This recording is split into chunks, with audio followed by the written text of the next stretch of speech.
Praise lord. ప్రభువైన యేసుక్రీస్తునామములో అందరికీ వందనాలు. మరి ఇదను మనకు వాక్య ధ్యానం కొరకై ద్వితీయోపదేశకాండము 2వ అధ్యాయము 7వ వచనం చదువుకుందామండి. ద్వితీయోపదేశకాండము 2వ అధ్యాయము 7వ వచనం. నీ చేతుల పనిన్నిటిలోనూ నీ దేవుడైన యెహోవా నిన్ను ఆశీర్వదించును.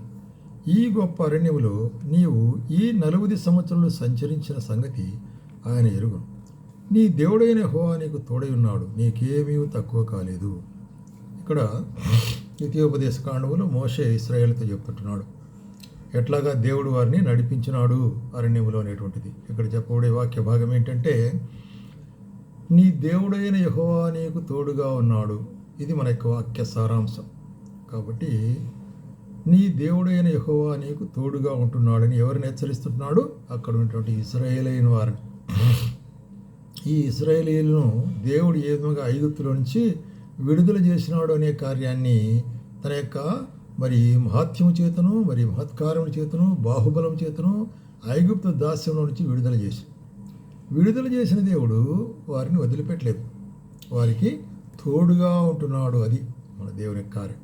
కాబట్టి ఐగుప్తు నుంచి విడిపించబడిన వారికి దేవుడు తోడుగా ఉంటున్నారు. ఐగుప్తులో నుంచి బయటకు వచ్చి వారు ఈ విధంగా ప్రయాణం చేస్తుండగా ఎర్ర సముద్రం అడ్డం వచ్చింది. వెనక పక్క ఫరో యొక్క గుర్రాలు రథులు తరుముతుంటున్నారు. ఇప్పుడు ఎర్ర సముద్రము ఫరో గుర్రాల మధ్యలో తగులుకున్నారు. ఇప్పుడు వాళ్ళకి భయం అయిపోయింది, ఏం చేయాలా? అయ్యో మేము ఇక్కడ చచ్చిపోతామే అన్నప్పుడు మోషే దేవుని దగ్గర మొరపెడితే, కమాన్ ప్రొసీడ్ అంటాడు దేవుడు. నీ చేతిలో ఉండే కర్ర తీసి కొట్టేసి సముద్రం పాయలైపోతుంది అంటాడు. కాబట్టి దేవుడు వారికి తోడుగా ఉండి సముద్రంలో మార్గం ఏర్పరిచినాడు. ఎర్ర సముద్రం చక్కగా దాటించినాడు. ఆరిన నేల నడిచినాడు. తర్వాత సముద్రం దాటి వచ్చిన తర్వాత కొంత దూరం పోయిన తర్వాత వారికి తాగేదానికి నీళ్ళు లేవు. దగ్గర 6 లక్షల మంది కదా. చూసినట్లయితే వీరికి అందరికీ నీళ్లు లేవు కాబట్టి ఏం చేస్తున్నారు? ఇప్పుడు సనుగుతుంటున్నారు. మళ్ళా సనుగుతుంటున్నారు. ఎట్లాగా మాకు నీళ్ళు లేవే, మేము ఇక్కడ చచ్చిపోతామే అని మోషే దగ్గర సరిగినప్పుడు దేవుడు ఏం చెప్తాడు? మోషే, నేను ఇదిగో ఆ యొక్క బండ మీద నిలబడతాను, ఆ బండను నువ్వు కొట్టేసి నీ కర్రతో కొట్టు, నీళ్లు దాంట్లో నుంచి వస్తాయని అద్భుతంగా వారికి తోడైనాడు. కాబట్టి బండలో నుంచి నీళ్లు రప్పించిన దేవుడు అనేటువంటి కార్యం చూస్తున్నాం. అంత మాత్రం కాకుండా వారికి ఇప్పుడు ఆహారం లేదు. అంతమందికి ఆహారం ఎక్కడి నుంచి తెచ్చిపెడతాడు మోషే? దేవుడు తోడుగా లేకపోతే మోషే ఏం చేయగలడు?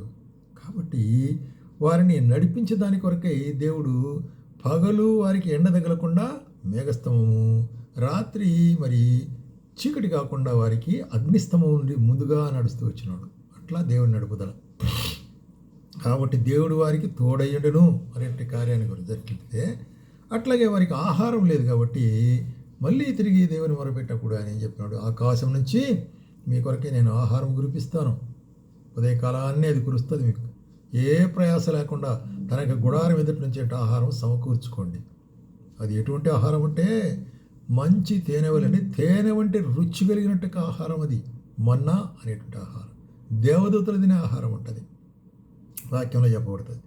కాబట్టి దేవుడు వారిని విడిచిపెట్టలేదు, వారితో కూడా ఉన్నాడు, నీళ్ళు ఇచ్చాడు, ఆహారం ఇచ్చాడు. అంత మాత్రం కాకుండా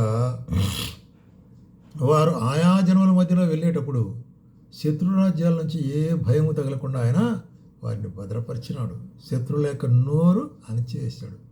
వారి యొక్క చూసినట్లయితే వారికి ఆజ్ఞ ఇచ్చి ముట్టకూడదనేటువంటి కార్యం అట్లాగా వారిని నడిపిస్తూ వచ్చినాడు. ఇట్లాగా ఎంతకాలం నడిపించినాడు?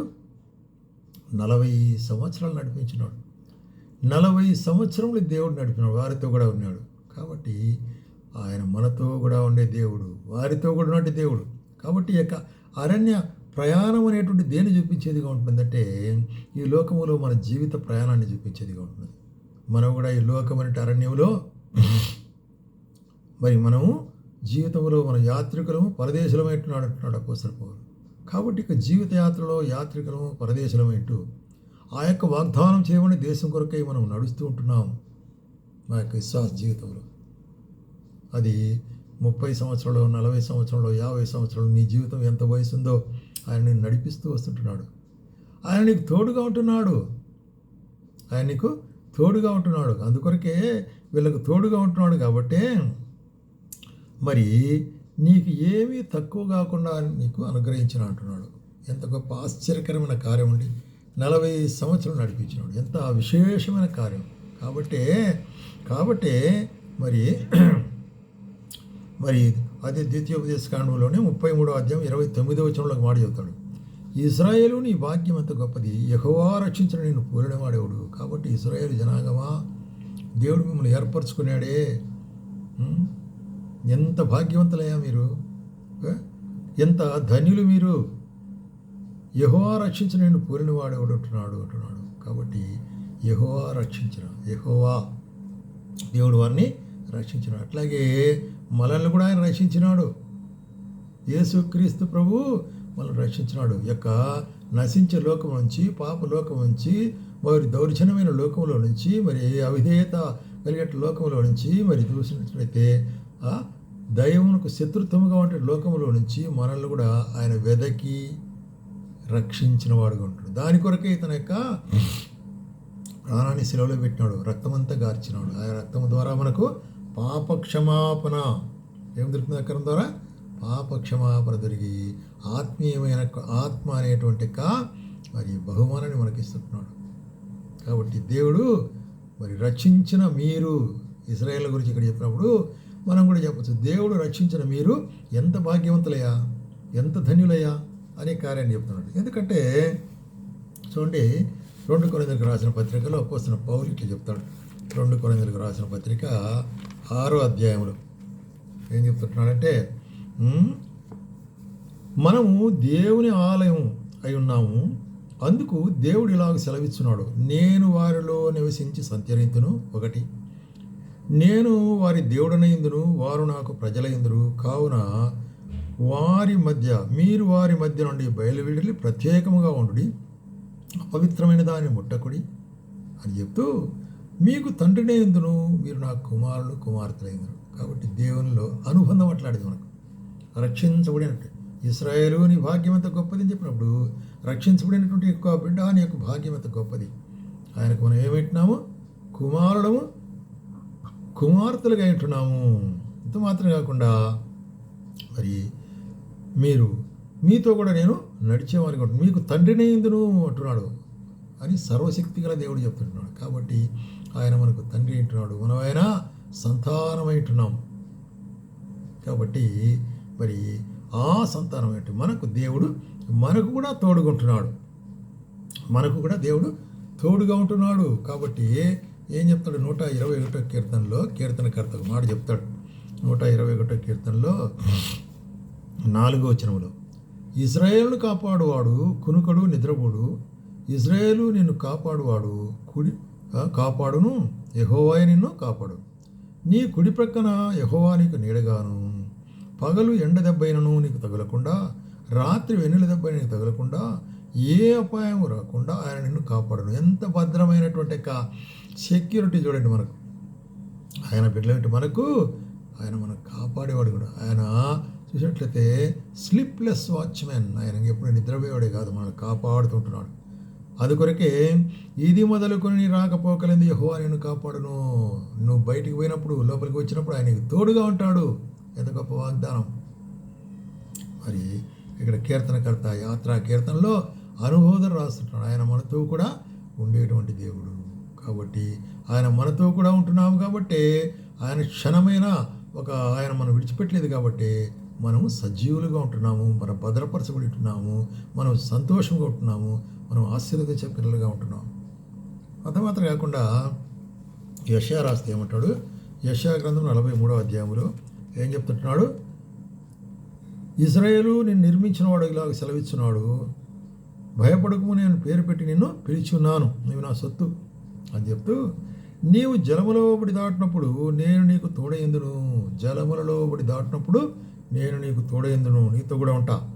నదుల్లోబడి వెళ్ళినప్పుడు అవి నీ మీద పొర్లిపారవు, నీవు అగ్ని మధ్య నడిచినప్పుడు కాలిపోవు, జ్వాలలు నిన్ను కాల్చవు.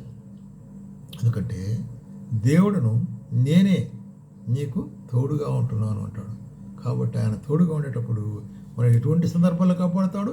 జలముల్లో, ఫ్లడ్స్లో, నదుల్లో, ప్రవాహంలో చిక్కుకున్నప్పుడు, అంటే ప్రవాహం వంటి శ్రమలలో, కష్టాల్లో మనం చిక్కుకున్నప్పుడు ఆయన మనకు తోడుగా ఉండేవాడు ఉంటున్నాడు. అంత మాత్రం కాకుండా అగ్ని వంటి పరీక్షలు ఏర్పడినప్పుడు కూడా ఆయన మనకు తోడుగా ఉంటాడు అనేటువంటి కార్యాన్ని ఇక్కడ చూస్తున్నాం. అట్లాగే 46వ కీర్తనలో మనం చూసినట్లయితే 46వ అధ్యాయం యెషయా గ్రంథంలో మనం చూస్తున్నాము. ఎంతవరకు ఇట్లా ఆయన మనకు తోడుగా ఉంటాడంటే, ముదిమి వచ్చు వరకు ఎత్తుకునివాడని నేనే, ముదిమి వచ్చు వరకు నిన్ను ఎత్తుకునివాడని నేనే అంటున్నాడు. కాబట్టి మన దేవుడు మనలను ఎత్తుకుని నడిపించేవాడు అంటున్నాడు. వెంట్రుకలు నెరయి వరకు నిన్ను ఎత్తుకునివాడని నేనే, నేను చేసి ఉన్నాను, చంకబెట్టుకునేవాడని నేనే, నేనే నిన్ను ఎత్తుకొనొచ్చు రక్షించువాడని నేనే. కాబట్టి దేవుడు ఏం చెప్తాడు? రక్షించువాడని నేనే. కాబట్టి మనల్ని ఎప్పటి నుంచి ఆయన చూస్తుంటున్నాడు? గర్భమున పుట్టినది మొదలుకొని, నా చేత భరించబడిన వారలారా, తల్లి ఒడిలో కూర్చునేది మొదలుకొని, నేను చంకబెట్టుకున్న జనులారా అంటాడు. కాబట్టి ఆయన గర్భమును పుట్టినప్పటి నుంచి ముదిమి వచ్చే వరకు కూడా ఆయన మనను నడిపించాడు, మనకు తోడుగా ఉండేటువంటి వాడుకుంటున్నాడు. అందుకొరకే మరి మత్తయి సువార్త 1వ అధ్యాయము 22వ వచనములో, ఇదిగో కన్యక గర్భవతి కుమారుని కన్ను, అతనికి ఇమ్మానుయేలును పేరు పెట్టుదురు అని ప్రభు తన ప్రవక్త అయిన యెషయా ద్వారా చెప్పిన మాట నెరవేరినట్లు, ఇమ్మానుయేలు అని పేరునకు భాషాంతరమున దేవుడు మనకు తోడు. కాబట్టి దేవుడు మనకు తోడుగా ఉంటున్నాడు. ఇమ్మానుయేలు అంటే ఆయన మనకు తోడుగా ఉండేటువంటి దేవుడు, అన్ని సందర్భాల్లో తోడుగా ఉండేటువంటి దేవుడు. చూసాం కదా ఇంతవరకు. మనం బయటికి వెళ్ళినప్పుడు, లోపలికి వచ్చినప్పుడు ఆయన తోడుగా ఉంటాడు. అంత మాత్రం కాకుండా మరి ముదిమి వచ్చే వరకు కూడా మనం ఎత్తుకునేవాడు ఉంటున్నాడు. అంత మాత్రం కాకుండా ఆయన అన్ని సందర్భాల్లో మనను చాలినవాడు. అట్లాగే 48వ కీర్తనలో మరి ఎంతవరకు ఈయన మనకు ఇటువంటి విధంగా తోడుగా ఉంటాడు అంటే ఏం చెప్తాడు ఇక్కడ? ఈ దేవుడు సదాకాలం మనకు దేవుడై ఉన్నాడు, మరణం వరకు ఆయన మనల్ని నడిపించును. కాబట్టి మరణం వరకు మన దేవుడు ఎంతవరకు నడిపిస్తాడు? మరణం వరకు మనం నడిపించేవాడు ఉంటున్నాడు. తల్లి గర్భం నుంచి పుట్టినది మొదలుకొని ముదిమి వచ్చే వరకు, మరణం వరకు కూడా ఆయన మనం నడిపిస్తాడు. ఎంత గొప్ప శ్లాఘ్యత అండి. కాబట్టి అటువంటి దేవుని నీవు దేవునిగా కలిగి ఉన్నట్లయితే ధన్యుడు, నీవు ధన్యుడు. అందుకొరకు ఇశ్రాయేలు నీవు ధన్యుడు, నీ భాగ్యం ఎంత గొప్పది. కాబట్టి యేసు ప్రభువైనటువంటి దేవుని బిడ్డ నీవు ధన్యుడవు, ఇక మరి భాగ్యం ఎంత గొప్పది అనేటువంటి. అందుకొరకు ఏమంటాడు కీర్తనకర్త 73వ కీర్తనలో ఒక మాట చెప్తాడు. ఏం చెప్తాడంటే, దేవుడు నీ ఆలోచన చేత నన్ను నడిపించదువు, తరువాత నన్ను మహిమలో నీవు చేర్చుకుందువు. చూసా ఎంతవరకు నడిపిస్తాడు? ముదిమి వచ్చరకు మరణ పర్యంతం నడిపిస్తాడు. ఆ తర్వాత ఆయన ఏం చేస్తాడు? మహిమలో చేర్చుకుంటాడు. ఆ మహిమా పట్టణములు, ఆ యొక్క పరలోక రాజ్యములో, ఆ యొక్క నూతన యెరూషలేములో, ఆ యొక్క మరి పునాదులు గల పట్టణములు మనల్ని చేర్చుకునేవాడు ఉంటున్నాడు. అది మన యొక్క నిరీక్షణ. కాబట్టి మన దేవుడు తోడుగా ఉండేటువంటి వాడు. అందుకొరకే ఇశ్రాయేలు మిమ్మల్ని దేవుడు మీకు తోడుగా ఉండి 40 సంవత్సరముల అరణ్యంలో నడిపించినాడు, మీకు ఏమీ కొదవ చేయలేదు. కాబట్టి ప్రభువుని నమ్ముకున్నట్టు బిడ్డలారా, మనకు కూడా ఆయన తోడుగా ఉండేవాడు ఉంటున్నాడు. మనకి అరణ్య జీవితంలో యొక్క మరి శ్రమలు, కష్టాలు, ఇబ్బందులు, ఇరుకులు, వ్యాధులు, బాధలు జీవితంలో ఆయన తోడుగా ఉండి మనం నడిపించేవాడు ఉంటున్నాడు. నడిపించి ఆఖరికి ఎక్కడ చేరుస్తాడు? నన్ను పరమునకు మహిమలో చేర్చుకుందు. ఆ మహిమా పట్టణములు, ఆశ్చర్యకరమైన పట్టణం, అద్భుతమైన నగరములో మనం ఆయనతో కూడా నిత్యము జీవించడానికి కొరకే ఆయన మనం చేర్చుకునేవాడు ఉంటున్నాడు.